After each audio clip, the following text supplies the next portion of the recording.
பகவத்கீதையில் 2வது சாப்டரில் 72வது ஸ்லோகம். ஏஷா பிராமி ஸ்திதி பார்த்த நைனாம் பிராப்ய விமுஹ்யதி ஸ்தித்வா ஸ்யாமந்த காலேபி பிரம்ம நிர்வாணமுச்யதி. இப்போ இதுக்குள்ளே அர்த்தத்தை பார்க்கலாம். பலனில் ஆசை இல்லாமல் பற்றற்று செய்யும் கர்மயோகம்தான் நமக்கு ஆத்ம தர்சனம், ஆத்ம சாட்சா்காரத்தையே கொடுக்கும். ஏன் ஸ்ரீவைகுண்டத்தையே பெற்றுக் கொடுக்கும். இந்த நிலையை அடையிறவன் கலக்கம் அடையிறதே இல்லை, துன்பப்படுறதில்லை. எது வந்தாலும் மனசு கலக்கம் அடையாது, தெளிவடைஞ்சு இருக்கான். மனிதனின் கடைசி காலத்திலேயாவது கர்மயோகத்தை அனுஷ்டித்து மகிழ்ச்சியான துன்பமற்ற நிலையான வாழ்க்கையை அடையணும், பிரம்மத்தையே அனுபவிக்கணும்.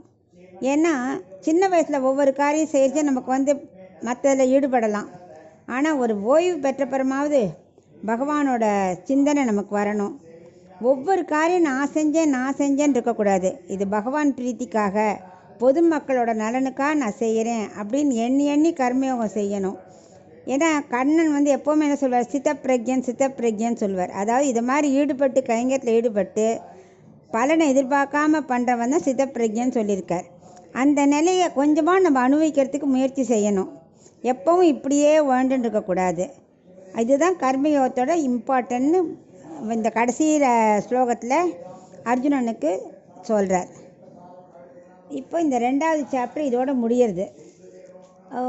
தத் சதிதி ஸ்ரீமத் பகவத்கீதாசு உபனிஷத்சு பிரம்ம வித்யாயாம் யோக சாஸ்திரே ஸ்ரீகிருஷ்ணார்ஜுன சம்வாதே சாங்கியயோகோ நாம द्वितीयोऽध्यायः.